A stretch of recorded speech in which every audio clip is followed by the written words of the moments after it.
kitu kimekaa vizuri bado. Usiondoke kwanza. Bwana Yesu asifiwe.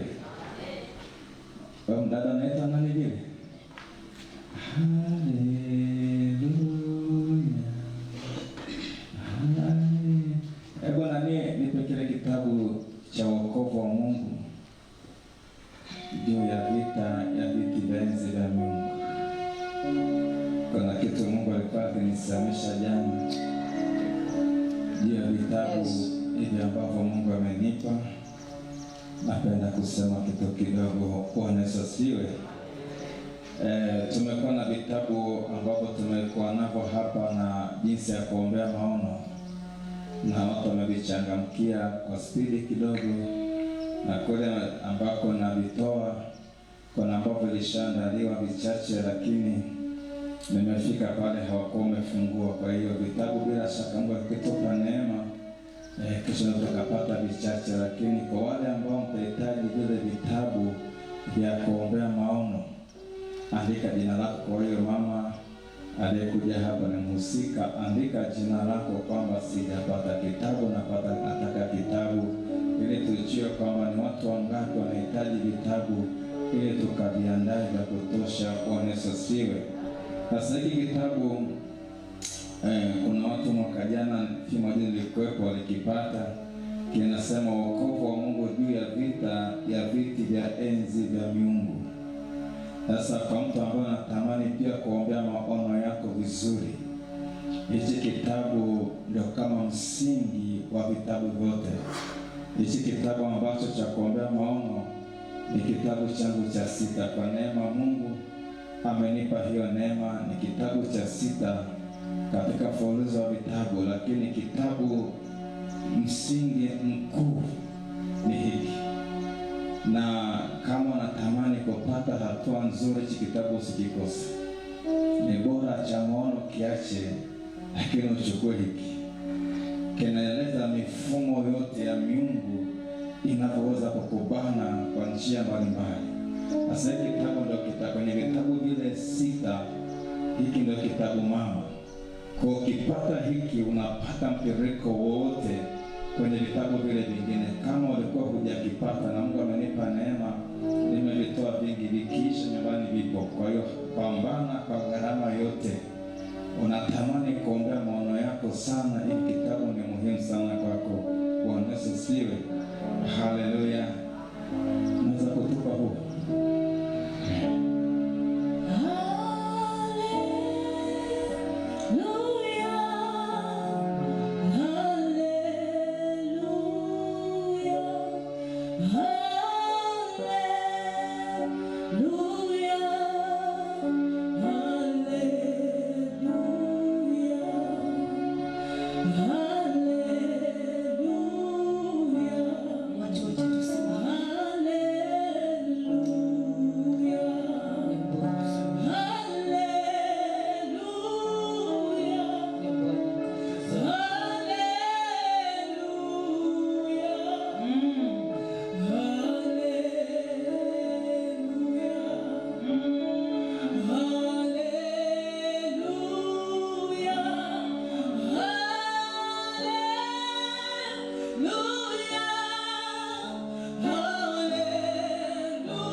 tusahau matendo yetu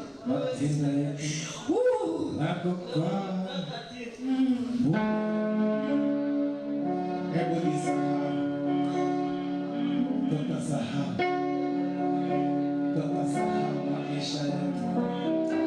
Mungu anataka leo uwe mlima umefunikwa na utukufu wa Bwana. Mbingu zimefunguka.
miungu, wewe ni Bwana wa Bwana, wewe ni Mungu wa miungu.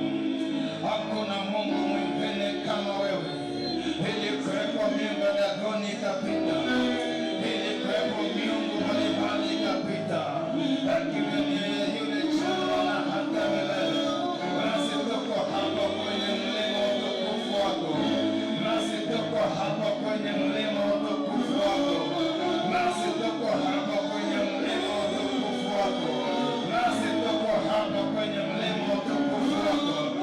Bwana, wingu lifunike, Bwana, wingu lifunike, wingu lifunike, wingu lifunike, wingu lifunike, wingu lifunike, wingu lifunike mahali hapa. Oh, Mungu yuko hapa, Mungu yuko hapa, Mungu yuko hapa. Mwalimu, achia kidogo, hebu sogea mbele wote, sogea mbele wote, sogeeni huku mbele. Kuna kitu kinatokea, something happening. Mungu anasema tumlete wazaliwa wa kwanza, wale watoto wazaliwa wa kwanza, tulete wazaliwa wa kwanza kwenye madhabahu. Yule mtoto wa kwanza kuzaliwa, acha tu tumlete kwenye madhabahu. Hata kabla ya neno, niko namuuliza Mungu, kwa nini umeshuka saa hii? Anasema familia, anasema familia, anasema familia, anasema familia. Acha tumlete wazaliwa wa kwanza. Hebu peleka mzaliwa wa kwanza kwa jina lake. Yule mtoto wa kwanza kuzaliwa, yule mtoto wa kwanza kuzaliwa, mpeleke Bwana. Huyo nilimbuka kwa Bwana. Hiyo ni kiunganishi cha familia, hicho ni kiunganishi. Ambao ni mzaliwa wa kwanza, mwambie Bwana, niko hapa, mimi ni mzaliwa wa kwanza. Peleka watoto kwa Bwana, peleka mzaliwa wa kwanza. Ule Yesu aliposhuka alisema, oh, nimekuja kumfuata mzaliwa wangu wa kwanza. Aliposhuka Misri alimfuata mzaliwa wa kwanza, aliwapiga wazaliwa wa kwanza Misri wa chini ya ukombozi wa mzaliwa wa kwanza. Hebu mwambie Bwana, Baba tuko hapa, Baba tuko hapa, namleta glory kwenye madhabahu yako. Yeye ni mzaliwa wa kwanza katika viuno vyangu, ni mzaliwa wa kwanza, ninamwinua kwenye madhabahu yako, ninamwinua glory. Bwana, yeye ni lango, yeye ni lango, yeye ni lango, yeye ni lango. Peleka mzaliwa wa kwanza, hiyo ni lango la baraka, hiyo ni lango la utukufu wa Bwana, hiyo ni lango kwenye hili wingu, kwenye hili wingu. Peleke Bwana, yule mtoto wa kwanza kuzaliwa, Bwana namleta mtoto wako huyo, anavita ngumu za miungu, anavita ngumu za miungu, anavita ngumu za miungu ya kwenu. Imesimama, imesimama, inamdai, inamdai kwenye hili wingu. Mpeleke kwa Bwana, mpeleke kwa Bwana. Yule mzaliwa wa kwanza kwenye viuno vyako, namleta Ibrahimu. Ama mzaliwa wa kwanza, inamleta Glory. Ama mzaliwa wa kwanza, Bwana, yule wa kwanza kuzaliwa kwenye viuno vyako, leo ninamleta kwenye madhabahu yako. Hiyo vita miungu iliyosimama, ushindana naye Bwana. Hiyo vita naipambanisha na utukufu wako uliofunika hapa, ule utukufu ambao umefunika hapa. Uka mzee mpya, mzaliwa wa kwanza, yule mzaliwa wa kwanza kuzaliwa kwenye familia, kwenye nyumba baba yako. Hii ni saa ya kumleta kwa Bwana. Wingu limefunika hapa, katikati ya upako huo, katikati ya hili wingu. Hebu peleke mzaliwa wa kwanza kuzaliwa kwenye madhabahu ya Bwana. Hii madhabahu yenye damu ya Yesu, Baba, tunaleta wazaliwa wa kwanza wetu kwenye madhabahu yako. Hiyo vita miungu iliyosimama kwenye familia zetu ili kuwapiga wazaliwa wa kwanza, tunawaleta na damu ya Yesu, tunawaleta na damu ya Yesu, tunawaleta na damu ya Pasaka mwana kondoo Yesu, tunawaleta na damu ya Yesu kwenye madhabahu yako. Ile damu ya mwana kondoo, ile damu ya mwana kondoo. Ule Misri walikombolewa kwa damu, walikombolewa kwa damu. Ulipoiona ile damu uliwasilia, ulipoiona ile damu ukaweka ulinzi, ulipoiona ile damu wokovu ukaingia kwenye malango ya nyumba. Baba, tunawaleta wazaliwa wa kwanza kuzaliwa kwenye madhabahu yako, tunawaleta na damu ya Yesu, tunawaleta na damu ya Yesu, tunawaleta na damu ya madhabahu ya mwana kondoo. Ina damu, ina damu, ina damu, ina damu. Acha damu ipite mzaliwa wa kwanza. Hiyo vita iliyosimama kwenye malango ya familia, hiyo vita inapambana, inapambana ukupigia mzaliwa wa kwanza. Ni lango la Mungu, mzaliwa wa kwanza ni lango la Mungu, mzaliwa wa kwanza ni lango la Mungu. Baba, kwa jina la Yesu. Tunakuletea wazalo wa kwanza kwenye familia, tunawaleta wazalo wa kwanza katika nyumba ya baba yetu. Nami Bwana mzalo wa kwanza nasimama kama lango lako Bwana, nikapitisha vitu kwenye hiki kizazi. Lango lako Bwana najiweka wakfu kama mzalo wa kwanza kwenye madhabahu yako, nikapitisha vitu kwa jina kazi hiki. Namleta Glory kama lango la mzaliwa wa kwanza Bwana, akapitisha vitu kwa jina kizazi hiki.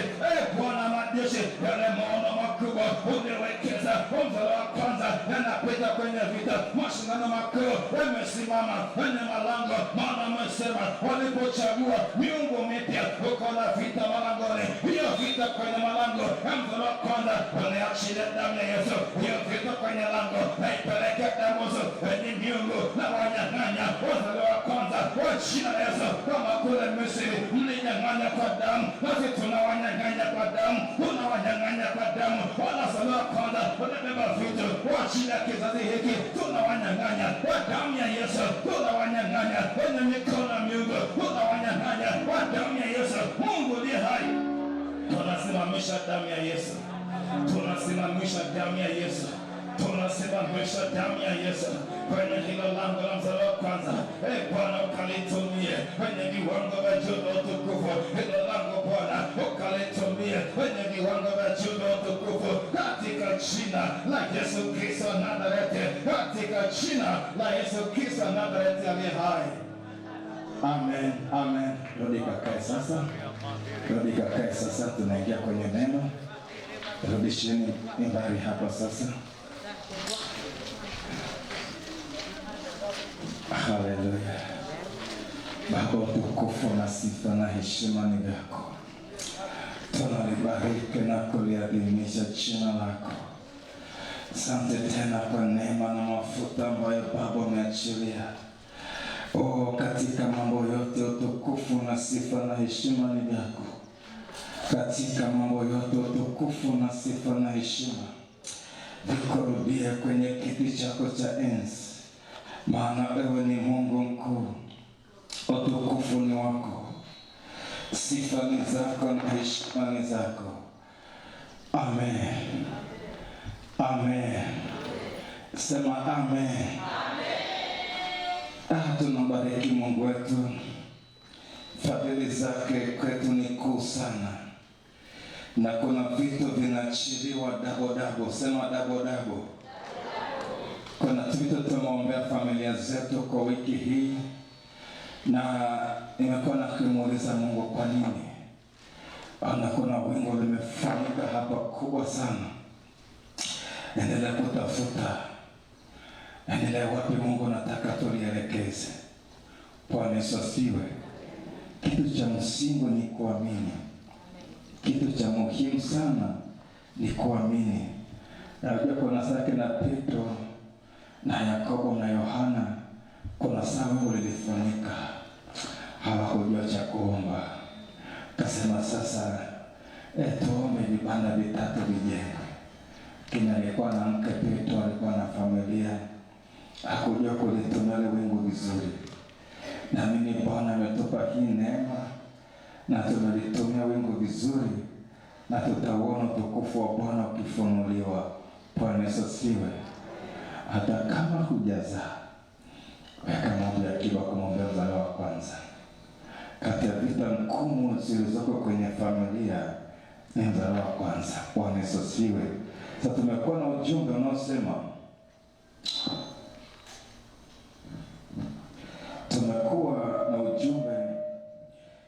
ambao tumetembea nao, maono ya Mungu ndani ya familia. Maono ya Mungu ndani ya familia ni ujumbe ambao tumetembea nao kwa siku hizi. Nashukuru leo ni siku yetu ya 7 na tutaenda kuomba, na tumeanza kuomba hata kabla neno, ili tupate vitu ambavyo Mungu anataka. Lazima tujifunze sana kusikiliza rohoni nini kinadaiwa. Bwana Yesu asifiwe. Msingi wetu kwenye kitabu cha Mwanzo 25 mstari 20 hadi 23 ndipo ambapo mafundisho yetu yamesimamia hapo. Mwanzo 25 mstari wa 20-23 Isaka akawa mwenye miaka 40 alipomtoa Rebeka binti Betueli Mshami wa Padani Aram, ndugu wa Labani Mshami, kuwa mke wake. Isaka akamwomba Bwana kwa ajili ya mke wake, maana alikuwa tasa, naye Bwana akamwitikia, na Rebeka mkewe akachukua mimba. Watoto wakashindana tumboni mwake, naye akasema, ikiwa ni hivi kuishi kwanifaa nini? Akaenda kumuuliza Bwana. Bwana akamwambia, mataifa mawili yako tumboni mwako, na kabila mbili za watu watafarakana tangu tumboni mwako. Kabila moja litakuwa hodari kuliko la pili, na mkubwa atamtumikia mdogo. Bwana Yesu asifiwe. Lakini chetu cha mafundisho ni kile, baada ya kwenda kumuuliza Bwana, Bwana akamwambia, mataifa mawili yako tumboni mwako. Kwa hiyo Mungu ametupa mfafanuzi mpana sana kwamba kila familia Mungu amewekeza vitu vikubwa sana. Shida hatujui kwamba vipo, lakini watoto ambao tumezaa wamebebesha vitu vikubwa sana vya kimungu, na kazi ya shetani kutupiga upofu tusijue kuna nini kwa watoto wetu. Tumewazaa kama wanadamu, lakini kumbe hao vile Mungu ameviweka ndani ya wao ni raia wa mbinguni wakiwa hapa duniani. Bwana Yesu asifiwe. Jana nimemshangaa sana Mungu.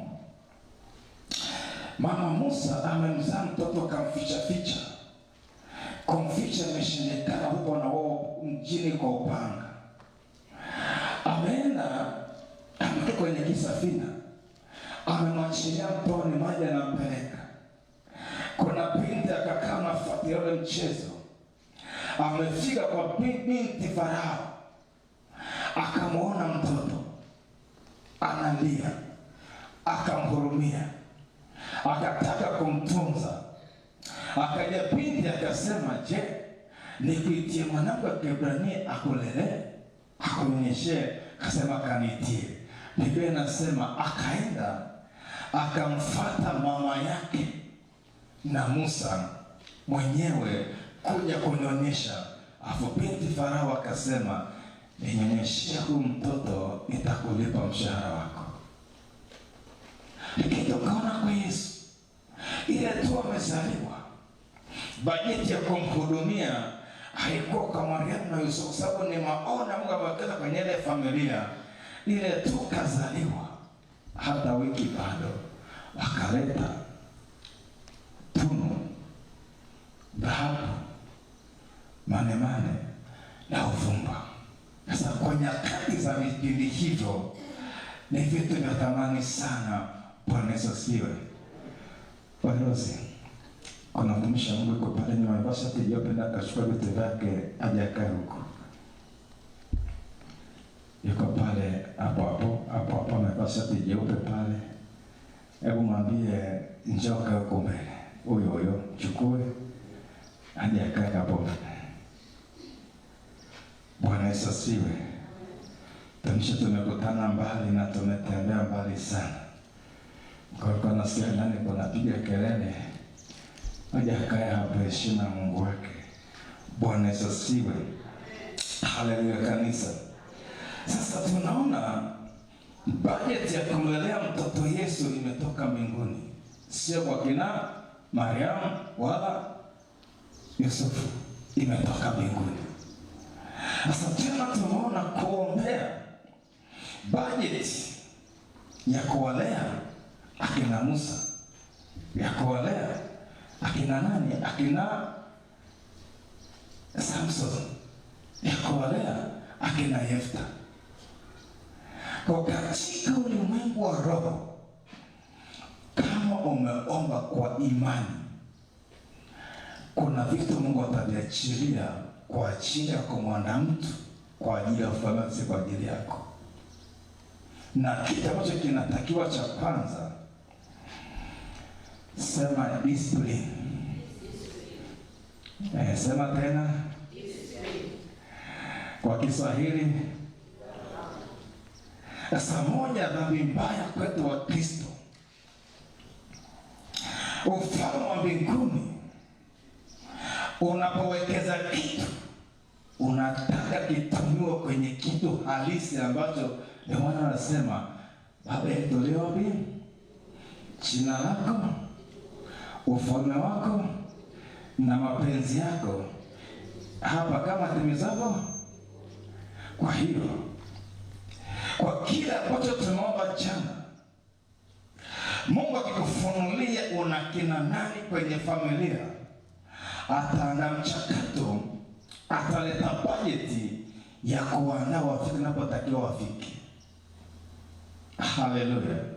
Lakini moja dhambi mbaya ambayo itakata hilo wingu ni kutumia bajeti ya kumwandaa Yusufu kwa matumizi ya kujenga nyumba, kwa matumizi ya kuzunua makanga yale ya bebe. Mbinguni wingu linakata. Furaha ya Mungu kabisa kabisa ni kwamba anapoleta fedha kwa lengo fulani, itumike kwenye lengo, si kinyume cha. Ukienda kinyume cha, huna nidhamu kwenye pesa, atamhamisha Yusufu, atapewa mwingine, utapewa. Sasa Mungu anahitaji nidhamu. Sasa tulipotafakari jana kwamba bajeti ya kulea au ya kuandaa hawa watumishi au bajeti ya kufungua mradi mkubwa wa kimungu wa baada ya kuomba, ile michakato ya kutimia kwa maombi ipo tofauti sana kutoka kwenye familia na kwenye familia nyingine. Kwa mfano, wewe umeachiliwa, ni mwajiriwa mahali. Mungu anachokifanya ili kila anachokitaka kiwe, unalipa mshahara 700,000. Mungu atakupa ufunuo wa kufanya vitu vingine ambavyo vitalipa mara 100. Kwa hiyo unaweza ukajikuta umekaa miezi 6 hujagusa mshahara hata 100. Kwa nini? Kuna fedha inawekezwa kwa ajili ya kufanya kile ambacho anataka ufanye. Anakupa pesa nje ya akili zako, nje ya ufahamu wako. Kuna watu wanakaa mwaka mzima hajagusa mshahara. Kuna kipindi cha rais aliyepita, kuna mama alitumbuliwa, alikutwa ana mishahara ya kutosha, hajagusa ya miezi ya kutosha. Lakini hapa ndani tukimtafuta ndani ya miezi 3 hajakula mshahara, labda tumtafuta sayari nyingine. Sasa hayo ni maisha yako. Lakini uwekezaji wa Mungu ukishawekezwa, hatumii mshahara wako, anatumia kitu nje ya mshahara wako. Unaweza kaambiwa fungua mradi wa kuku, unaleta vifaranga 1,000, hakifi hata kimoja, na kabla havijafika una vifaranga 1,000, kuna oda vifaranga 2,000. Ile siku vinafika, vinaisha siku hiyo hiyo, hakifi hata kimoja. Unatumia chanzo tu za kawaida, lakini utumike kitu kingine. Sasa hapo ni Mungu amewekeza mkono wake hapo ili upate fedha kwa ajili ya kusudi lake. Lakini jambo jingine, Mungu anaweza akainua watu kabisa, akasema Bwana amenisemesha nifanye kitu kwa huyo mwanao. Wapo kabisa, wanaweza wakasemeshwa kabisa kama Mungu ameniagiza nifanye hiki na hiki na hiki, lakini ni maombi yako. Kwa hiyo tunapoomba uwe na macho ya kujua huyu ni Mungu, sio mimi. Kwa sababu usipojua huyu ni Mungu, utacheza rafu kwenye ile pesa. Bwana Yesu asifiwe. Tumeshike kusimama. anaitwa Happy Mgoma Hayaka. Tunaenda kwenye huduma mwaka mmoja kule Arusha. Mungu akamwambia kwa kujitoa kwenye huduma hii nitakupa pesa ya kutosha na utakuwa na vitu fulani. Na Mungu akamkemea kama lazima pesa ikija mwisho alisema ama pesa na rosa labda sio ya Bwana. Akamkemea kama nitakupa pesa nyingi. Kile kitu akamtumisha kuomba, kuna kitu Mungu analeta. Ule mlango ulifunguka, akajenga na nyumba kupitia mlango huu. Madhabahu tunafanyia huduma, akajenga na nyumba self kwa ajili ya mlango huo. Lakini kupitia mlango huo binti yake amesoma masuala ya IT, akagraduate pale Morogoro. Kupitia mlango huo huyo binti amepata ajira. Hata vitabu nilivyovileta hapa kalienda kaniandaa. Mmenisikia sawa sawa? Mungu alimwambia kwenye huduma, kwa kujitoa huku nitakuletea mfadhili atakuvusha mahali. Na kweli familia inavuka mpaka na binti yake sasa hivi ni manager. Alafu mkurugenzi ni mdogo wake wa form 1. Hivi mnaelewa? Yaani huu mradi, mkurugenzi wa huu mradi ni binti yake, ni form 1 sasa.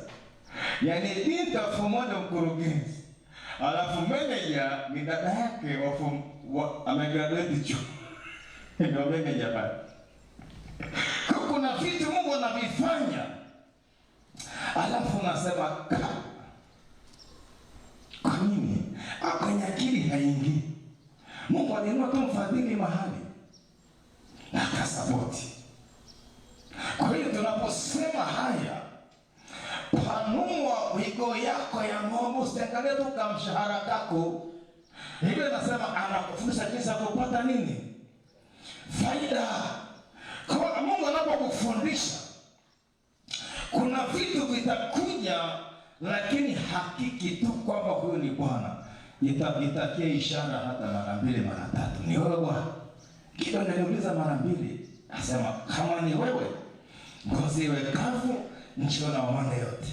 Anaamka asubuhi, ngozi kavu nchi yote inaomba, sema sijatosheka.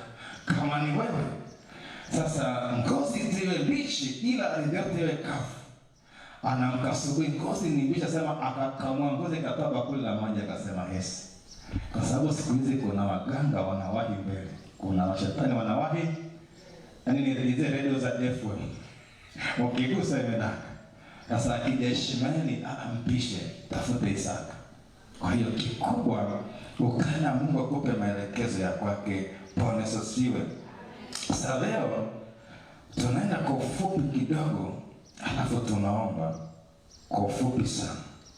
Bwana asifiwe. Kuombea imani. Kuombea imani ndani ya familia. Kuombea imani ndani ya familia.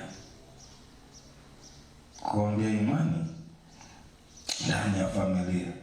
Kitabu cha Luka 22:32 na Hesabu 11:18-23. Tasoma zote, alafu tutakwenda kutafakari kwa ufupi na kuomba. Kitabu kile cha Luka. Kitabu cha Luka 22 mstari wa 32. Lakini nimekuombea wewe ili imani yako isitindike, nawe utakapoongoka waimarishe ndugu zako. Nitarudia. Lakini nimekuombea wewe ili imani yako isitindike, nawe utakapoongoka waimarishe ndugu zako. Twende kitabu kile. Kitabu kile cha Hesabu 11:18-23. Hesabu 11:18-23.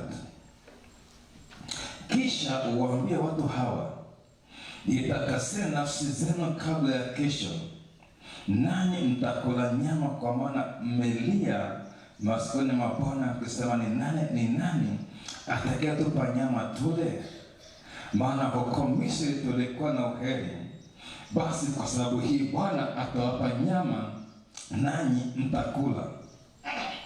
Hamtakula siku moja wala siku mbili wala siku 5 wala siku 10 wala siku 20, lakini mtakula muda mwezi mzima, hata hapo nyama hizo zitakapotoka katika mianzi ya pua zenu, nanyi mtaikinai, kwa sababu mmemkataa Bwana aliye kati yenu na kulia mbele zake mkisema, tulitoka Misri kwa maana gani? Musa akasema, watu hawa ambao mimi ni kati yao ni watu 600,000 waendao kwa miguu, nawe umesema nitawapa nyama ili wale muda wa mwezi mzima. Je, makundi ya kondoo na ng'ombe yatachinjwa kwa ajili yao ili kuwatosha? Au samaki wote wa baharini watakusanywa pamoja kwa ajili yao ili kuwatosha? Bwana akamwambia Musa, je, mkono wa Bwana umepungua urefu wake? Sasa utaona kwamba neno langu litatimiza kwako, au sivyo. Bwana asifiwe. Sasa wakati narudi nyumbani jana, tafakari mbele za Bwana kitu cha kusimama nacho leo. Mungu akanipa siri, kaniambia, watu wako wamepigizwa sana na maisha kiasi kwamba unachofundisha hawaamini. Sikamuuliza kwa namna gani? Kaniambia, jifunze kwa Musa. Musa aliona ishara nyingi sana za Bwana, aliona matendo makuu sana ya Bwana, lakini kuna mapito ambayo alipita nayo kwa miaka mingi jangwani. Nafsi yake ikachoka, nafsi yake ikazimia. Sasa Mungu anapomfuata Musa, cha kwanza anasema, jitakaseni nafsi zenu. Na nyie Bwana anatuambia tujitakase nafsi zetu. Kwa nini? Mashaka mwanadamu ni kwenye nafsi. Haya yanawezekanaje? Kwa mazingira haya, kwa picha hii, kwa namna hii, nimepigika hivi, nilivyochoka hivi. Hata Zekaria amekuwa kama wewe. Sasa tutakuombea sasa leo. Kama huamini, Bwana kupiga adhabu mpaka itokee. Sawa? Yaani itokee kwa kiboko. Maana Zekaria aligoma, akaambiwa sasa hicho kidomo chako hicho tutakupiga loki mpaka zaliwe. Sasa Mungu anamwambia Musa, sasa hapa tuingie kwenye mashindano. Mimi nimesema na umegoma. Sasa neno lako na langu yaingie vitani, tuone nani atakayeshinda kesho. Akamwambia, ona kama langu litatimizwa au sivyo. Sasa Mungu ametamka neno na Musa ametamka neno, lakini shida ni nafsi ya Musa imechoka, imeinama. Mtu aliyefundisha sana juu ya nafsi anaitwa Daudi. Daudi alipitia mapito magumu sana. Anasema, nafsi yangu, kwa nini kuinama ndani yangu? Utakuja kumuona Bwana. Nafsi yangu, kwa nini? Alikuwa anasemesha nafsi sana. Kwa nini? Unajua wapendwa, nafsi ni kama ndoo ya maji. Unapopita kwenye dhiki inajaa. Alafu ikishajaa mpaka mwisho, hakuna mahali pa kuweka kitu kingine. Ukiweka kinamwagika. Ili uweke maji mapya, la cha kwanza lazima umwage yaliyokuwepo, na utapata special kuweka maji. Sasa nafsi iliyopita kwenye dhiki na mapambano na masongamano ya kila namna imekula uchungu wa maisha kiasi kwamba ndoa imejaa, haina pa kuweka. Musa alifika hapo. Kuna mahali nilifika mahali kama hapo, nikajikuta nafsi imechoka mpaka nikajiombea kufa, na Mungu akaniambia hufi, lazima uendelee. Sasa mwisho akaniambia shida yako ni nafsi. Akaniambia anza kuishughulikia nafsi yako, maana imejaa, itapishe ilivyojaza ili uone hatua. Nikaanza kuitapisha vilivyokuweko kwa kuisemesha wema wa Bwana, kwa kuisemesha uzuri wa Bwana. Nikawa naiambia nafsi yangu, hata kama umepita ulikopita, lakini bado Mungu ni mwaminifu. Alafu nikafika hapa nikaambia nafsi, sasa sikia, wewe kaa hapa na Mungu akae hapa, tuone ni nani atakayeshinda kati yetu. Unasikia? Nikaambia nafsi, kaa hapa na Mungu anakaa hapa, alafu ingeni kwenye mpambano, atakayeshinda ndio wa kwangu. Ndivyo tokea kwa Musa. Mungu akamwambia Musa, ona neno langu litatimizwa kwako au sivyo.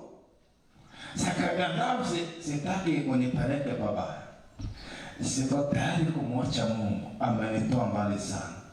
Siko tayari kuacha utumishi, amenipa magano mazito sana. Kwa hiyo nafsi, tusigombane. Sasa kama umechoka, kaa hapo, mimi nasonga mbele kupitia roho yangu. Kwa kuna vitu Mungu ameviachilia wiki hii vikubwa na vizito, lakini ukijiangalia na vinavyosemwa ni kama mbingu na nchi. Kwa lazima akasema waambie hawa watu wajitakase nafsi zao. Wajitakase nafsi zao. Kwa nini? Nafsi zimegoma, nafsi zimekataa, nafsi zimechoka, hazioni tena kuna matokeo. Hapo nasema kisha waambie watu hawa, jitakase nafsi zenu kabla ya kesho nanyi mtakula nyama. Ili Mungu aihuishe imani yako ndani, cha kwanza itakase nafsi yako. Yaani kuitakasa ule uchafu wa mapito na dhiki na misiba. Iambie nafsi, hivi navitapika, hivi navitoa, havitakaa ndani yangu, havitaishi ndani yangu. Hivi Mungu ameniwekeza vitu vikubwa. Nilikuwa naongea na mtumishi wa Mungu mmoja, nitakapita kwenye pito la kutokuzaa mpaka ambayo imevunjika. Kamwambia, una kazi mpya ya kuomba. Kuna rais kwenye tumbo la binti yako. Ukiona mtu anapita kwenye vita ngumu sana ya uzao, mtoto aliyebebeshwa si wa kawaida. Ni mtoto ambaye atavusha mataifa. Ni mtoto mwenye vitu vikubwa sana vya kifalme. Sasa ukiangalia mazingira na kinachosemwa haviingia kilini. Lazima uitakase nafsi yako. Hivi hapa ndani kuna wenye kampuni kubwa ya kwa ajili watu 300. Kuna wenye huduma kubwa, watafika Uingereza, watafika Marekani, wako hapa ndani. Hata Kiingereza tu chenyewe cha darasa la 7 kimegoma. Yaani kama Mungu amewekeza hayo maono Anamwambia mpendwa, utafika Uingereza na hiyo darasa la 7 failure. Bwana atakuwekea nani? Atakuwekea mtafsiri mkalimani. Mnapanda kwenye ndege wawili. Ukiona kumeandikwa toilet sio jikoni, kama mpendwa hapo ni choo. Ukiona unaandika anakuambia hii manake hii. Kuna siku nimefanya ibada Uingereza, alafu sasa nikapewa mzungu niongee naye ibadani. Fikiri tukatunga nilikakaje hapo, lakini tukaelewana na mambo yakaenda. Haleluya, haleluya. Haleluya, haleluya. Kwa kuna vitu Mungu ataviweka special. Kwa nini kuna hayo maono? Kama ameweka maono, ana upako wa Alfa na Omega. Sasa kinachotakiwa imani yako ikubali. Sasa Petro, Yesu anamwambia Petro, nimekuombea imani yako isitindike. Utakaposimama imarisha na ndugu zako. Sasa kwenye familia yoyote yuko Petro wakuvusha. Kwa hiyo lazima tumwombe Petro wa familia, maana amebeba vitu vikubwa vya kuvusha familia. Ila vita anayopambana nayo ni kwa nini amebeba cha kuvusha familia. Kwa hiyo tutakwenda kuomba imani. Mungu ahuishe imani zetu. Imani yetu iamini ya kwamba alichosema Mungu ni cha kwangu. Inawezekana, kitatokea, kitadhihirika. Haijalishi maskini magumu kiwango gani. Yanasoma 000. Wewe fumba macho, sema Mungu, naamini neno lako, sio mazingira. Sawa sawa. Yaani ukiingia kuomba, yaani fumba macho, sio macho ya mwili, ya rohoni. Ambia hata kama kuna mazingira magumu kiasi hiki, siangalie na neno la Bwana. Kwamba mimi nami kama alivyowekeza mapacha mataifa mawili, na mimi sikumzalia shetani. Yule ambaye amevurugika kweli kweli, ambaye huyu Bwana Yesu ni bora kuliko wote. Nitang'ang'ana mpaka kitoboza, familia imevuka. Kwa hiyo imani kuwa na uhakika mambo tarajiwayo ni bana mambo yasionekana, lakini chanzo ni kulisikia neno la Kristo. Sasa wiki nzima tumekaa hapa, Mungu alichokuwa anakifanya ni kuchonga imani, ni kuichonga imani.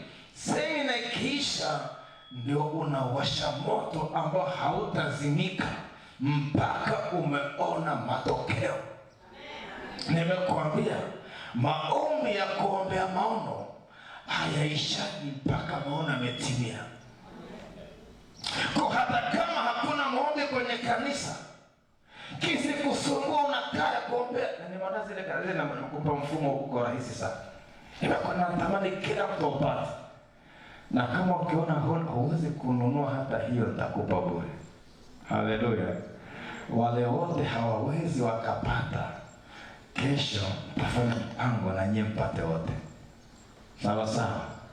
Kama huwezi kununua tu hata hiyo kutoa sadaka yako, mfuate yule mama hapo mwenye kichungi juu anayetuzema, tumishi, niingize jina langu hapo, mimi siwezi kupata huku. Kwa hiyo mfuate kimya, kimwambia please, na mimi na wewe tupate ni wangapi, tutawatolea. Natamani kila mtu nao kishaipata, kama una hela, amesema kaweke ile karatasi inayochomwaga juu, inaitwa lamination, peleka kule peleka stationery. Nena na 1000 ambaye niwekee lamination ili usichafue. Kuna kwenda kwenye maombi na kisha utapata kusukuma maono kidogo ya familia. Unapoenda kwenye maombi, unasoma ile Isaya pale 26:10. atangaza ya mwisho toka mwanzo, akisema lake litasimama. Mnasoma ile Habakuki 2:1-4, akisema njozi itatimia. Anasema mwenye haki wangu ataishi kwa imani yake. Nasoma na mistari miwili, unaanza kuomba. Ukitoka unaangalia hapa kushoto, kuna kusudi. Kwa Mungu naomba kusudi lako ndani haya maono litimie, sio kusudi langu. Katikati kuna agano. Mungu kwa mistari hii ulimfunga Daudi kiagano kwenye yale maono, nami naomba nifunge kiagano ili vita kitokeo ni yako, si ya kwangu. Huko mbele kuna hatima. Mungu naomba ule upako wa Alfa na Omega uwe juu haya maono, yasifie njiani. Unapoombea hatima, unaombea mwisho wa maono. Kwa hiyo hata kama umechoka, maombi atakubeba. Sawa sawa. Unapoombea hatima ya maono, hata kama umefika kwenye jambo umechoka, kama ulijiombea mwaka mzima nyuma, yale maombi ya kuombea hatima yanakubeba. Utachoka. Haleluya. Tusimame mbele za Bwana. Tunakwenda kuombea agenda mbili. Tunakwenda kuomba imani ya familia isimame kwa Mungu, isitindike. Tutakwenda kumwombea mbeba maono ya familia, au mtoto aliyewekezewa vitu vikubwa kama vile Musa, kama vile Yusufu, kama vile Yefta, kama vile Sulemani. Yule mtoto ambaye Bwana amemwekeza vitu vya kuvusha wengine, tuombee imani yake isitindike. Kwa hiyo tutaombea imani ya familia isimame kwa Mungu aliye hai, isigeuke kushoto wala kulia. Lakini tutaombea mbeba maono ya familia. Tunaposema mbeba maono ya familia, ni ile lango kuu la kuvusha familia. Anaweza kawa baba, anaweza kawa ni mama, anaweza kawa ni mtoto, anaweza kawa mtoto hata wa mwisho. Kwa kila familia ina, na maana akasema nimekuombea. Sasa kwenye familia ya wanafunzi 12, Petro alikuwa ni mbeba maono. Alipoombewa, waliposimama, akavusha wengine. Tumwabudu Mungu wetu aliye hai. Tutakwenda kusukuma za agenda mbili mbele za Bwana. Ombea imani ya Mungu kwenye familia.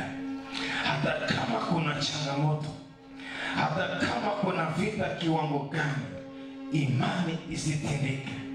Hata kama kuna mapito kiwango gani, imani ya familia isitindike, isiangalie kushoto wala isiangalie kulia. Lakini tutakwenda kuomba kwa ajili ya mbeba maono. Tunapojiandaa tutakuwa natoa sadaka. Unapotoa sadaka, sogea kwa mbele kwa ajili ya maombi. Nataka tuombe kwa uhuru, kiti kisikuzuia. Sogea, toa sadaka yako, alafu utabaki hapa kwa ajili ya maombi. Hepi jiandaa, tasukuma maombi ya mbeba maono ya familia. Mimi nitaomba kwa ajili ya maono ya familia. Leo tutakwenda kuombea mbeba maono ya familia. Unapotoa sadaka yako, baki hapa mbele ili tuombe. Natamani unakiwezekana, tembea ukiomba. Natamani uombe. Tamani kuomba. Usitani hapa jamani, hatuombeanagi. Hapa ni semina ya kuomba.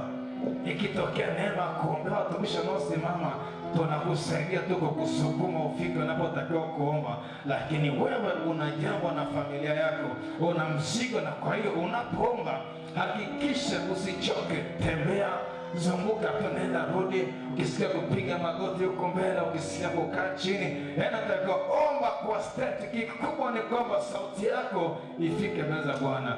Karibu tu kuabudu Mungu. Karibu kwa ajili ya kutoa sadaka. Ukitoa baki hapa tuombe.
Unapoweka mkono kifuani, ishara hiyo ni madhabahu ya Mungu.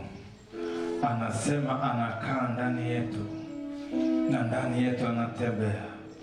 Sema, Mungu uliye hai, katika damu ya Yesu, wiki hii umetusemesha mambo mazito, mambo kubwa.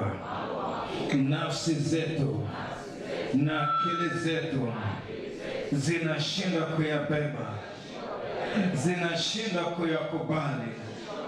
Ni kwa sababu ya maisha tumepita, tumepigwa na maisha kiasi kwamba tumechoka. Ndio maana akamwambia Musa, waambie hawa watu wajitakase nafsi zao, maana kwenye nafsi kuna vitu viligoma, kuna vitu vilikataa kwa sababu ya maisha yao, na mazingira waliokuwa ni jangwani. Nyama zinatoka wapi? Kula mwezi mzima.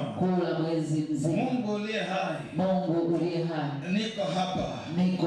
Mimi na familia yangu tumepita kwenye mapito magumu, majaribu magumu yametugharikisha nafsi zetu, hata hatuoni namna ya kuvuka hili neno ulilotuma kwa ajili ya familia yangu. Ninaomba toba kwa kutokuamini kwangu. Ulitoka mlimani ukawakuta wanafunzi wanakemea, pepo hajatoka. Ukawaambia, imani yenu iko wapi? Na baba wa mtoto alikwambia, ikiwa neno lolote unaloweza kunisaidia, nisaidie kwa ajili ya mwanangu. Ukamjibu, yote yawezekana kwake yeye aminie. Akakujibu, nisaidie kutokuamini kwangu. Ninaomba toba kwa ajili ya nafsi yangu, imejaa uchungu, imejaa msiba. Ninaona kama haya yanayosemwa ni ya ng'ambo ya mto, lakini umesema lile neno lipo karibu na wewe. Mungu uliye hai, ninaomba toba. Naomba damu ya Yesu itakase nafsi yangu. Naomba damu ya Yesu ioshe nafsi yangu ili kubali hili neno ndani ya familia yangu. Umewekeza vitu vikubwa ambavyo sikujua. Hata hili neno lilipofunuliwa kwangu ni kama vile Rebeka alikuwa na mimba, hakujua na mapacha wa namna gani. Ulimwambia kuna kabila mbili, kuna mataifa mawili. Hata mama yake Samson alikuwa tasa. Ukamwambia atazaa mtoto aliye mwamuzi wa Israeli. Wakaamini, ikathibitika.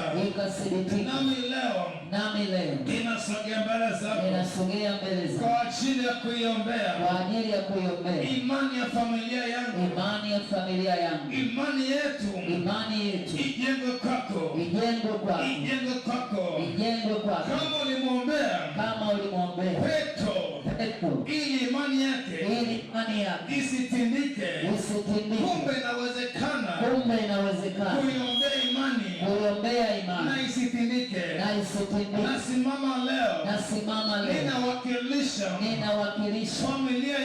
familia yangu, imani yetu kwako Bwana iwe imara, iwe imara, iwe imara, iwe imara. Ikiwa ndani ya familia kuna wanaamini miungu migeni, leo naomba toba, leo naomba toba, ninasimama kama kahaba Rahabu alisimama kwa ajili ya nyumba ya baba yake, wakapata wokovu. Hakuwauliza, hakuwafuata, ila aliomba ya kwamba niokolewe na nyumba ya baba yangu na mali zetu. Kwa maombi yale, na ile sadaka ya kuwaficha wapelelezi, nyumba nzima iliokoka. Na umesema nitakuokoa na nyumba yako. Leo nasimama kwenye hilo neno, nikiombea imani ya familia kwa jina la Yesu. Imani yetu isitindike katikati ya majaribu, katikati ya mapito, maana kutembea na maono kuna vita. Tupe neema ya kustahimili katikati ya vita, kwa jina la Yesu. Anza kuomba binafsi sasa, anza kusukuma maombi, ombea imani yako isitindike, ombea imani ya familia. Kuna vitu Mungu anakwenda kuvifunua. Mungu atawasemesha ufungua miradi mikubwa. Mungu atawasemesha juu ya watumishi wakubwa kwenye familia. Mungu atajifunua, atawasemesha. Ama alimwambia mama Rebeka, alimwambia kwenye tumbo lako una mataifa mawili. Mungu yuko kazini kupitia semina hii, anatembelea familia moja moja, na kuna vitu anaviachilia, kuna vitu anakwenda kuwasemesha. Mungu anaposema imani yenu ijenge kwa Mungu, msiangalie mazingira, maana hata Yusufu hakuangalia mazingira. Tumeona habari za Musa. Ni wakati ambapo watoto walikuwa na wao kwa upanga, lakini Mungu kwa kuwa aliwekeza maono makubwa ndani ya mtumishi wake Musa, katikati watoto wanauawa, Mungu akamwambia, akaachilia safina, katikati wanauawa, akapata mlezi, akalelewa ikulu. Haijalishi vita inavyozidi kuwa ngumu zaidi katikati ya familia, ndivyo utukufu unavyoongezeka. Katikati ya vita inavyozidi kuwa kubwa, kumbuka neno hili, vita inapokuwa ngumu, utukufu unaongezeka. Vita ilipokuwa kubwa kwa Yusufu, walipomfuata mtoto Yesu, ile maono ya Mungu walipoyafuatilia, Mungu alishaandaa bajeti, alileta tunu, alileta dhahabu, alileta mane na ufumba, alishaandaa kila kitu, akaombea kibigeni Misri, akaliwasemesha vitu. Vita inapotokea, Mungu anapoachilia maono, analinda mpaka yatokee. Anachokitafuta tu ni imani, Baba, katika jina la Yesu, ni wiki unatusemesha vitu vikubwa kwenye familia. Baba, tunaomba kwa jina imani yetu isitindike katikati ya vita. Baba, tukuamini, ile neno ambalo umeniachilia ninalipokea kwa ajili yangu, nina binafsi kwa ajili yangu, ninalibinafsisha ile neno ni kwa ajili yangu. Mungu umejifunua, umenisemesha vitu vikubwa kwa ajili ya watoto wangu. Imani yangu isitindike, hata kama vita inapoinuka, imani isitindike. Naleta familia yangu kwenye madhabahu yako, watoto wangu Bwana, naleta familia Baba, katika Yesu. Imani yetu ijenge kwako, imani yetu Bwana ijenge kwako Baba, katikati ya vita, imani isitindike. Hii familia ambayo umenipa Bwana, ikasimame mbele zako, kuna vitu umevifunua neno lako Bwana, neno hili nimeliamini, ninalipokea kwa nina kwangu, ninalipokea kwa chini ya familia yangu. Katika jina la Yesu, ninaleta familia hizi kwenye madhabahu yako Bwana. Hizi familia Bwana, umesemesha vitu vikubwa ndani yao. Jenga imani yao katikati ya mapito, jenga imani yao. Imani isitindike, imani yako isitindike. Hiyo familia unaishi, imani isitindike. Unafuatilia Facebook, unafuatilia YouTube, imani yako naiombea saa hii. Mungu aliye hai akufuate ulipo, haifuate familia yako mahali ilipo. unafuatilia somo hili, una vitu vimeumbika, una vitu vimeumbika, una vitu vimeumbika, imani yako zitindike. Mwangalie Mungu aliachilia hii semina, mwangalie Mungu aliachilia hii semina, ameachilia vitu vikubwa vya kimataifa, ameachilia makampuni, ameachilia miradi mikubwa, ameachilia watumishi wakubwa wenye vitu vikubwa. Kwa imani yako iwe kwa Bwana, imani yako iwe kwa Bwana. Unafuatilia kwenye taifa lolote, ewe ni kichwa wala sio mkia, unafuatilia mahali popote, imani yako kwenye hiyo familia. Mungu amekuweka hapo kama kusudi, Mungu amekuweka hapo si kwa bahati mbaya. Hata kama umepita umekuwa kama mifupa mikavu, hiyo mifupa mikavu ndani ya familia haitabiria kwa jina la Bwana wa majeshi. Hiyo mifupa mikavu itakuwa hai, itakuwa hai, itasimama tena. Hata kama umekata tamaa kiwango gani, uchumi umekatisha tamaa kiwango gani, watafuta maono ya Mungu yana huu uchumi, afuta maono ya Mungu yanabeba kila kitu. Hata kama ndoa yako imekuwa ni ngumu kiwango gani, usikate tamaa, bado jenga imani kwa Mungu. Ameachilia neno kwa wakati, inabeba matokeo mapya. Beba matokeo, una msimu mpya unatokea, una majira mapya kwenye hiyo familia. Hiyo imani ya familia inaiombea leo. Naombea imani yako, naombea imani kwenye hiyo familia. Mungu anapojifunua na vitu vikubwa, imani yenu ijengwe kwa Bwana, imani yenu ijengwe kwa Bwana. Mngepita kwenye dhiki na majaribu mbalimbali, imani yenu imwangalie Bwana, imani yenu iangalie neno. Akamwambia Yeremia, ona nini? Akasema naona ufitomozi. Akamwambia ndio, nami naliangalia neno langu nipate kulitimiza kwenye hiyo familia. Bwana amedondoza mbegu ya neno, aniangalie hilo neno, ila neno naliangalia. Mwangalie Bwana, usiangalie majaribu, usiangalie unapita wapi, mwangalie Bwana. Ameachilia neno kwa sababu anaifuatilia familia yako, amekupa kusikia hizi habari njema za ufalme. Ni kwa sababu anaichilia familia, anaichilia familia. Kuna vitu vinachipuka, kuna vitu vinachipuka kwenye malango ya familia.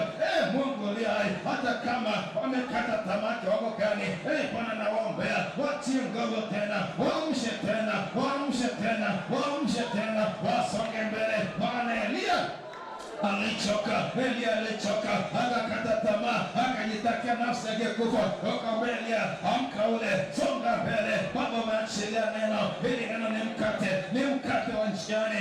Hiyo familia haijalishi imechoka kiwango gani, na iombea imani yenu isimame imara. Naombea imani kwenye hiyo familia, msimame imara. Na iombea imani kwenye hiyo familia, mahali upo, imani isimame kwa Bwana. Msiangalie majaribu, msiangalie misiba, msiangalie mateso, msiangalie. Angalia Bwana. Mungu amelituma neno, amewekeza kwenye familia yako. Ni kitu kimoja, kumtafuta Bwana. Ni kitu kimoja, kumwomba Bwana. Ni kitu kimoja, kumlingana Bwana. Kwa jina la Yesu, ni kwa damu ya Yesu, ni kwa damu ya Yesu, ni kwa damu ya Yesu, ni kwa damu ya Yesu, ni kwa damu ya Pasaka ya mwanakondoo Yesu. Utukufu Bwana unafunika hiyo familia. Kuna kitu kinazaliwa, imani yenu ikikaka Bwana, kuna kitu kinatokea. Haijalishi kuna mazingira gani, uliza sasa, utapata mtoto aliye bora kuliko wanasaba. Maana ile mama Hana alijimina kwa Bwana, alijimina kwa Bwana. Mungu aliye hai alimwekezea Samueli. Huko Samueli wa kwako, hata ile mama mke wa Manoa aliitwa tasa, lakini kumbe Bwana alikusudia uleta mwamuzi ita Samsoni. Nikutie nguvu kwamba hata kama umepita kwenye vita ya utasa, usiogope. Kwenye familia anakwenda kuzaliwa mtoto aliye bora kuliko wanasaba. Niko sa Bwana ana makusudi nawe. Hiyo ni vita imesimama, imani yako isitindike, usikate tamaa, itie nguvu kwa Bwana. Hata uchumi wako umekuwa tasa, niko na Bwana ya kwamba uhai unapita kwenye uchumi wako. Maana Bwana amewekeza maono kwenye hiyo familia. Kama vile Mariamu walipewa baraka kutoka mashariki, nami nakutia moyo leo kama zitakwenda baraka kutoka magharibi, kutoka mashariki, itakuja vitu katika damu. Mungu atawekeza mawazo mapya ndani ya familia, ataweka mawazo mapya. Kwa nini? Inapita amekiweka hapo, akiwekeza maono yake anayapigania mpaka yatimie, kwa jina la Yesu, kwa jina la Yesu, kwa jina la Yesu, kwa jina la Yesu, kwa jina la Yesu, kwa damu ya Yesu, kwa jina la Yesu, katika jina la Yesu. Baba, naachilia damu ya Yesu kwenye nafsi yangu. Ninaachilia damu yako Bwana juu ya ufahamu wangu, juu ya kiwango cha imani kipya Bwana, sawa sawa na neno lako. Ninaomba hiyo neema tena katika jina la Yesu. Tunaenda mbele za Bwana sasa kumwombea Petro. Tunaenda mbele za Bwana kumwombea Petro wetu. Inawezekana wewe ndiye Petro. Hebu naomba Jose pita huko mbele. Jose pita huko mbele. Nimesikia kikitu Mungu akisema simama uombe, lakini piga magoti madhabahuni. Lakini tunaomba wachungaji, wainjilisti wote wapite hapa mbele. Ninyi kina Petro mnayevusha kondoo ambao Mungu amewapa, lakini na nafasi ya kuvusha familia zenu. Kwa hiyo na mambo mawili mnapokuja kwenye madhabahu ya Bwana kama makuhani. Jose, utasimama wewe kama wewe, kuna kitu Mungu anakitaka akusaidie. Na nimesikia omba toba juu ya vita iliyosimama. Usisimame kama Petro kwenye familia yenu. Pita kwenye toba sana juu ya misingi ya Baba. Pita kwenye toba juu ya misingi ya Baba na Mungu akusaidie. Makuhani, nimesema mna nafasi mbili. Ya kwanza, mmepewa madhabahu na Bwana, kuna kondoo mmepewa. Mnatakiwa msimame kama Petro kuvusha hao watu. Lakini na nafasi ya pili ya kusimama kama Petro kwenye familia zenu au kwenye utumishi wenu. Lakini sisi ambao tuko huku, kama wewe unajiona ni Petro kwenye familia yenu, naomba nenda mbele za Bwana. Mwambie Mungu akusaidie kusimama kwa imani. Maana vita Petro ya kwanza ni vita mauti. Lakini vita ya Petro ni watu pia wanaomzunguka. Tumejifunza kwa habari ya mtumishi wa Mungu Yusufu, alipewa kuvusha familia, kuvusha taifa. Lakini vita aliyokutana nayo kwanza walikuwa ni ndugu zake. Hawakuamini mdogo wao anaweza akawa Petro akawavusha. Na ushuhuda ambao mtumishi ameshuhudia juu yangu, mtoto ambaye amesimama kama Petro ni mtoto wangu wa mwisho, ni kiziwanda wangu, na yeye hajui kinachoenda, lakini Mungu amempa hiyo nafasi.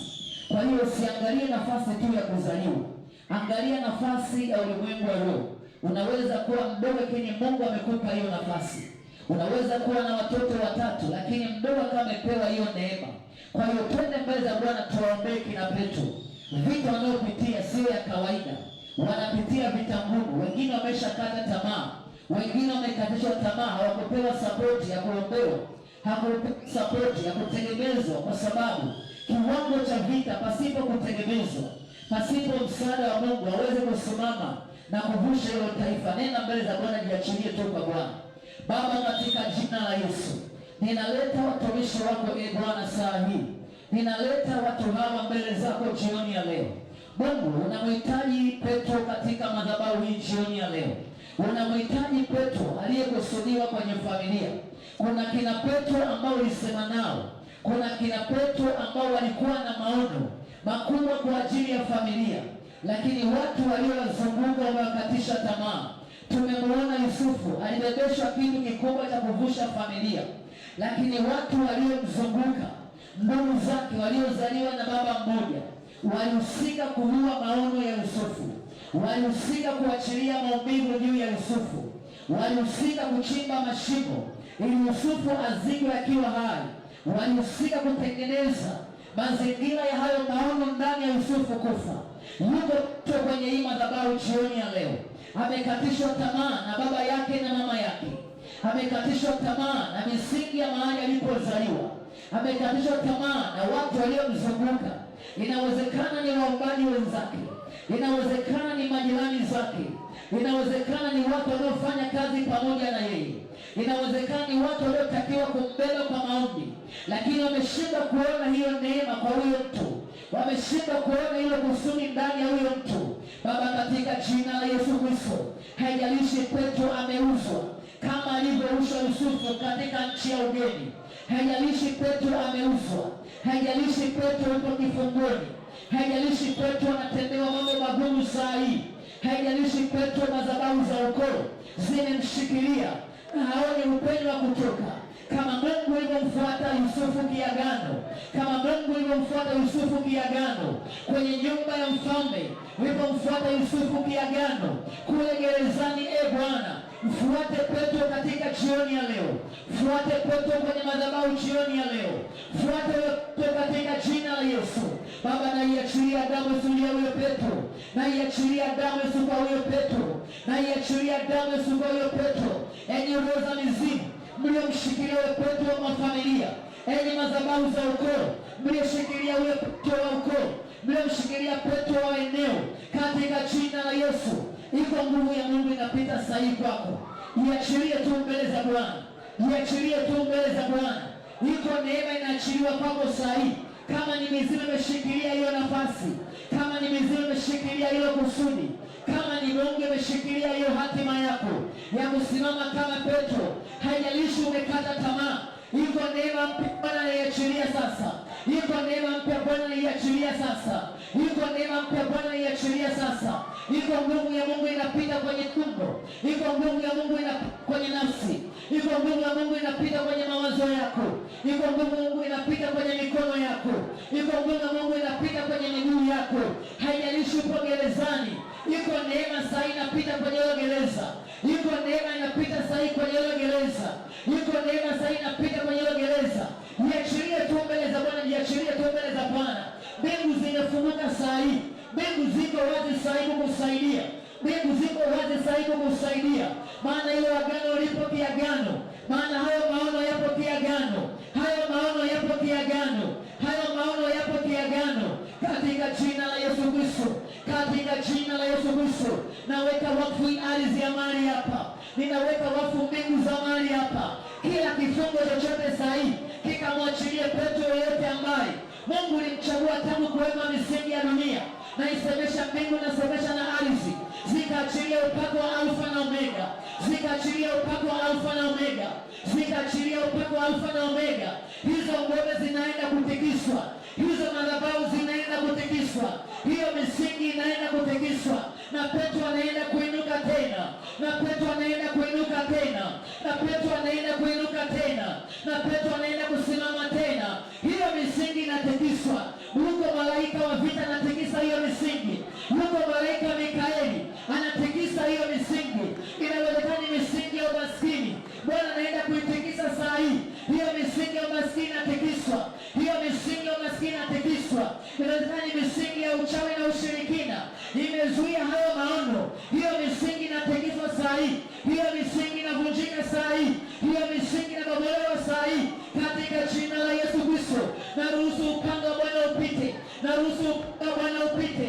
Hayo majoka yaliyoshikilia Petro, hayo majoka yaliyomzongazonga Petro, hayo majoka yaliyomzongazonga Petro, hayo majoka yaliyomshikilia Petro, enye majoka ya ukoo achia huyo Petro, enye majoka ya ukoo achia huyo Petro, enye majoka ya ukoo achia huyo Petro, enye miungu ya ukoo achia huyo Petro, katika jina la Yesu Kristo, katika jina la Yesu Kristo, katika jina la Yesu Kristo, katika damu ya Yesu Kristo.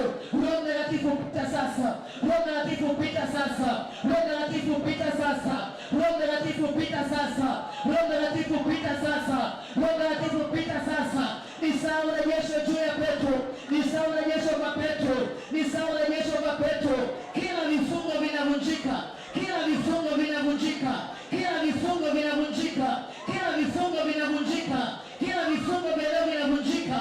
Kila vifungo vinavunjika. Kila vifungo vya utasa vinavunjika saa hii. Kila vifungo vya utasa vinavunjika saa hii. Kila vifungo vya utasa vinavunjika. Kila vifungo vya utasa vinavunjika kwa damu ya mwana kondoo Yesu. Kwa damu ya mwana kondoo Yesu. Hebu na mikono yako mwilicho.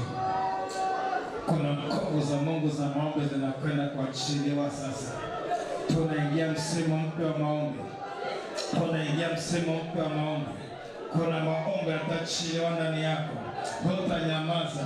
Kuna maombi yataachiliwa ndani yako. Mungu anasema atamwagia Yerusalemu roho ya neema na maombi, roho ya neema na maombi.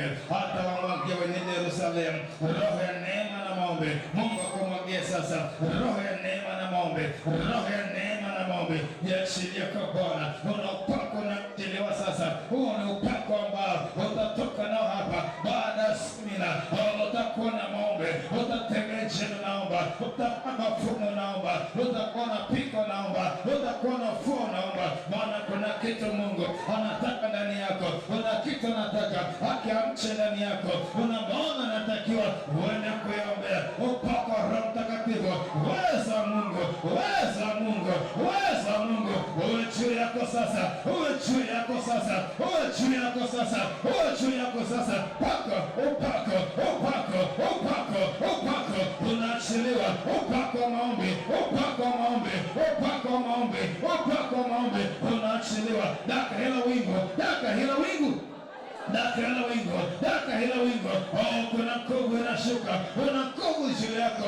Hiyo nguvu itaachilia maombi pasipo kunyamaza. Hiyo nguvu itaachilia maombi pasipo kunyamaza. Kuna watu wanajazwa, kuna watu wanajazwa. Usikae nje, usikae nje, ingia ndani, ndani ya wingu. Kuna wingu limeachiliwa, limeona toka jioni. Kuna wingu limeachiliwa, ina wingu linapenda kuzaa. Biblia inasema hata Mariamu, Roho Mtakatifu hata kuchilia juu yako, hata kufunika kama kivuli.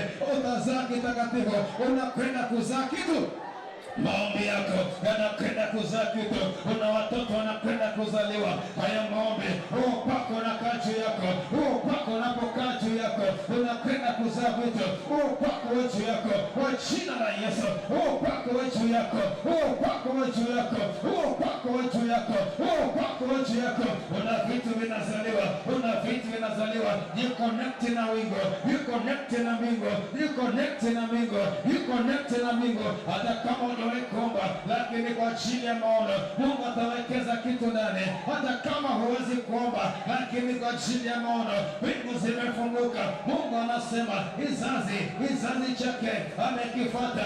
Amesema kizazi cha wacha Mungu inaachiliwa. Neema ya kuomba, neema ya kuomba. You connect na Mungu. Mwambie Roho Mtakatifu, niko hapa, nijaze nguvu ya maombi. Ninakwambia utatembea njiani, iriba kimejaa, iriba kimejaa. Utaambiwa funga, utakuta huko ndani unaambiwa funga siku 3, utanyamaza. Ni kwa sababu utaletewa picha ya vitu vikubwa vilivyoko, utaletewa picha ya vitu vikubwa. Ambapo mikono huyu mwekee mikono kwa jina la Yesu, kwa jina la Yesu, kwa jina la Yesu. Pokea maradufu, pokea maradufu, pokea maradufu. Sawa sawa na kiu yako, sawa sawa na kiu yako, sawa sawa na kiu yako, sawa sawa na kiu yako.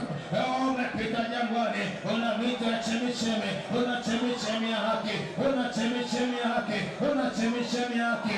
Ipo chemichemi ya haki inakuja sasa, ipo chemichemi ya haki.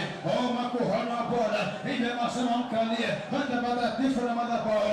Ni saa kulia, enyi makuhani mkalie madhabahuni. Una maono makubwa. Mungu anatamani watumishi wenye vitu vikubwa. Ni majira ya siku za mwisho. Mungu anatafuta ona watumishi wanyenyekevu, awekeze maono makubwa ya kuendea mataifa. Wako watu wanakusubiri ule Burundi na Rwanda, wako watu wanakusubiri ule Marekani. Ushoga umeingia, injili yako inasubiriwa Marekani, injili yako inasubiriwa Uingereza, injili yako inasubiriwa Norway. Ni kuhana Bwana, mwambie Bwana maono makubwa.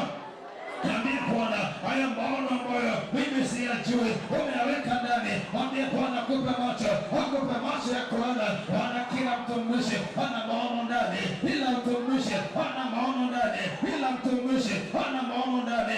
Ni majira ya siku za mwisho. Mungu anatangaza ni majira ya kuvua, ni majira ya kuvua, ni majira ambayo Bwana atatupa maelekezo kama vile Petro walivyokuwa kwenye boti, walijaza samaki na vyombo viwili vikajaa. Kuna stahili ya kuvuvi kwa siku za mwisho. Kuna maono makubwa. Watumishi wa Bwana wanamtumikia Bwana. Mungu yuko hapa, anaachilia, anagawa vitu, anagawa vitu, anagawa vitu, anagawa vitu. Liko wingu limefunika hapa. hilo wingu. Amesema ameteka mateka na kugawa vipawa, ameteka mateka na kugawa vipawa. Jioni ya leo liko wingu limefunika, ila wingu limebeba vitu. Ina package yako, ina package yako, ina package yako. Mwambie Yesu, ile package yako, ile kifurushi changu, ile package yako. Mwambie tu, ule mibali akasema, unapodhuru wengine usinipite Mwokozi. Ule upako umekuja na kitu cha kwako. Upako leko hapa ndani umekuja na cha kwako.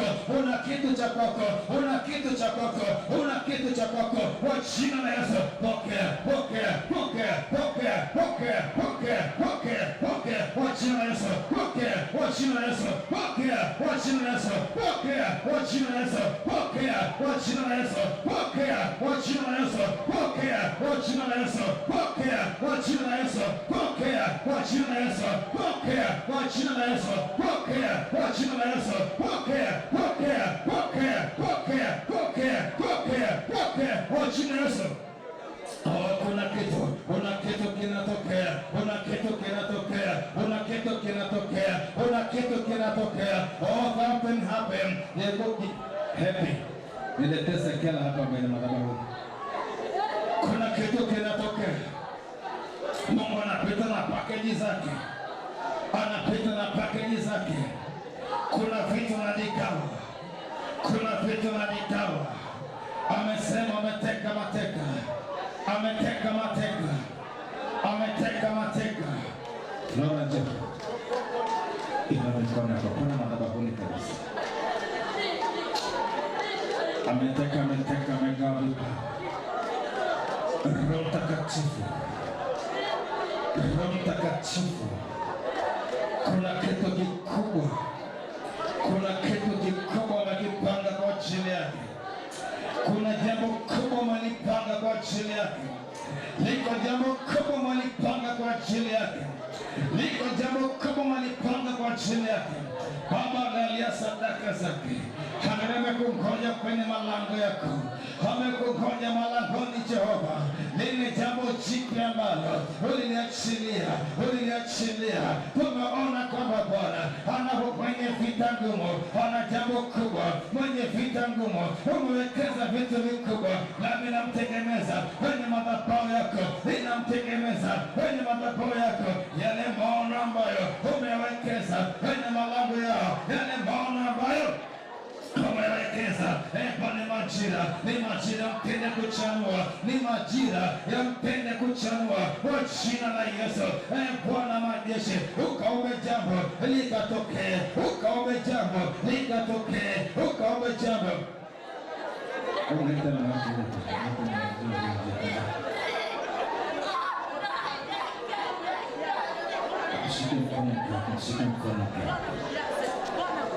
Baba, katika jina la Yesu Kristo wa Nazareti, umeliachilia neno wiki hii Bwana kwenye madhabahu yako. Mahali umewekeza vitu vya thamani, kuna kiwango cha juu cha vita. Ulipowekeza vitu vya thamani, kuna kiwango cha vita. Nasi tumesikia kiwango cha vita.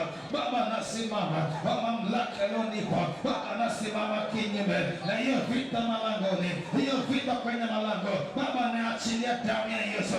Hiyo vita malangoni na ipambanishe na damu ya Yesu. Hiyo vita inayosimama kwenye lango la hii familia. Bwana, umewekeza maono makubwa. Kumekuwa na vita ngumu, kumekuwa na mashindano makubwa. Baba, kwenye mashindano napeleka damu ya Yesu.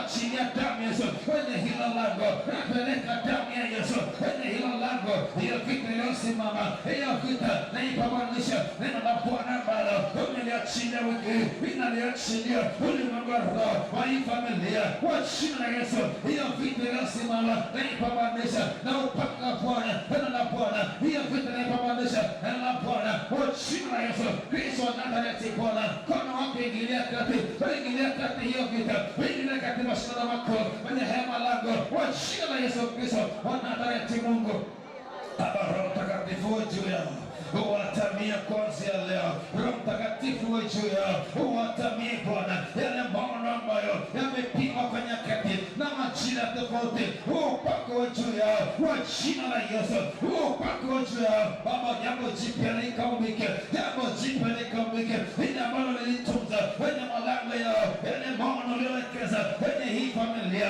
Baba, yakachipuke kwa jina la Yesu, yakachipuke Baba, yakachipuke na wategemeza na damu ya Yesu, na wategemeza na koroka devo, na wategemeza na nguvu zako, madhabahu yako yapigania hiyo vita, madhabahu iliyosimama nao na ipambanusha na madhabahu ya mwana kondoo yenye damu ya Yesu. Mungu uliye hai, Baba tunakuamini, Baba tunakuamini tena, Baba tunakuamini tena, kama Bwana unaumba jambo na litatokea au litathibitika, na tutaona utukufu wako, ukatukuze kupitia familia, utukufu wako ukadirike, ukatukuze unapojifunua, ukatukuze unapodhihirisha, ukatukuze wakasema kwa Mungu katika Israeli, kwa jina la Yesu na kwa damu ya Yesu.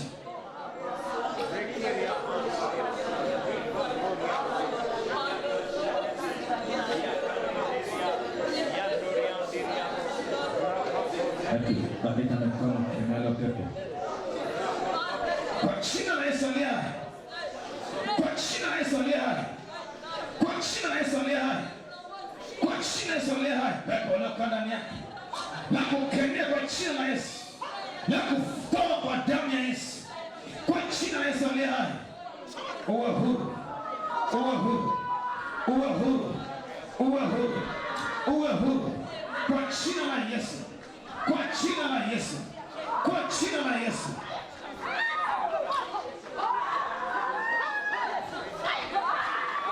Amen. Amen. Amen. Amen. Injilisti utahirisha. Mungu abariki sana mtumishi wa Bwana. Mungu abariki sana.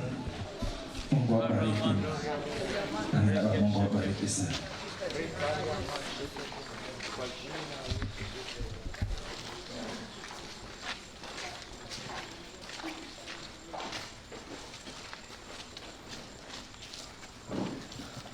Tunasema asante Baba yetu wa mbinguni, maana fadhili zako ni za milele. Asante kwa sababu umetujilia tena majira haya. Asante kwa namna ambavyo umeachilia mafuta yako juu ya mjoli wako na mtumishi wako Baba.